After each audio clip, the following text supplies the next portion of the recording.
Friends, welcome back to the Gyanwala Gujju. ગુજરાતમાં એક બહુ મોટો ઇતિહાસ રચાઈ રહ્યો છે.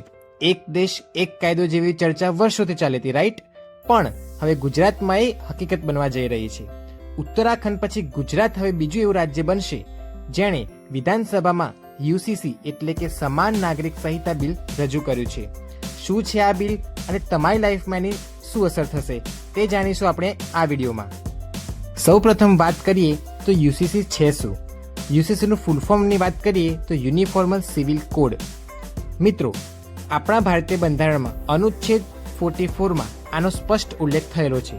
અત્યાર સુધી લગ્ન, વારસો કે મિલકત બાબતે હિન્દુ મેરેજ એક્ટ કે મુસ્લિમ પર્સનલ લો જેવા અલગ અલગ કાયદાઓ હતા. પણ યુસીસી આવ્યા પછી ધર્મ કે જ્ઞાતિ ગમે તે હોય પણ દરેક માટે એક જ કાયદો હશે, એટલે કે લગ્ન, છૂટાછેડા અને વારસા જેવી દીવાની બાબતોમાં હવે ઇક્વાલિટી આવશે. ગુજરાત સરકાર દ્વારા રજૂ કરાયેલ બિલ નંબર 17 ઓફ 2026માં બહુ જ મહત્વની બાબતો વિશે ધ્યાનથી સમજીએ. First, compulsory marriage registration. હવે લગ્નનું રજિસ્ટ્રેશન કરાવવું ફરજિયાત છે. જો નહીં કરાવો તો 10,000 રૂપિયા સુધીનો દંડ થઈ શકે છે. સેકન્ડ, બેન ઓફ પોલિગમી.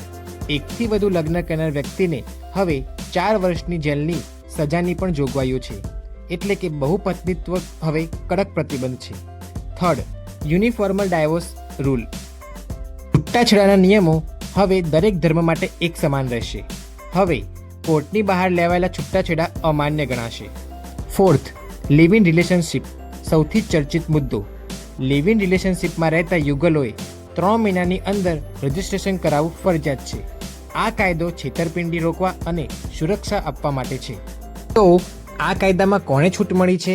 ઘણાને એવો ડર છે કે આનાથી આપણી સંસ્કૃતિને નુકસાન થશે, પણ મુખ્યમંત્રીએ સ્પષ્ટતા કરી છે કે આ કાયદો આદિવાસી સંસ્કૃતિને કોઈ પણ નુકસાન પહોંચાડશે નહીં. લઘુમતી સમાજમાં ચાલતી પિતરાઈ ભાઈ અને બહેન સાથેની લગ્નની પરંપરા પણ આ કાયદો લાગુ પડશે નહીં. તેમાં પણ છૂટ આપવામાં આવી છે.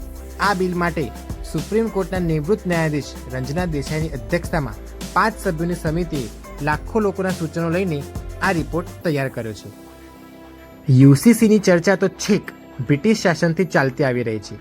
1941માં BN રાવની સમિતિ પણ બની હતી.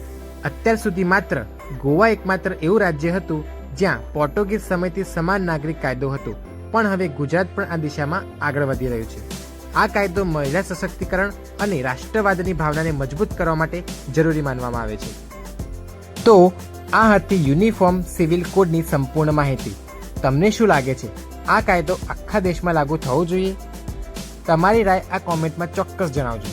જો માહિતી ગમી હોય તો વિડીયોને લાઇક કરો અને તમારા મિત્રો સાથે શેર કરો અને સબસ્ક્રાઇબ કરો જ્ઞાનવાલા ગુજ્જુને. ફરી મળીશું એક નવા વિડીયો સાથે. ત્યાં સુધી જય હિન્દ, જય ભારત.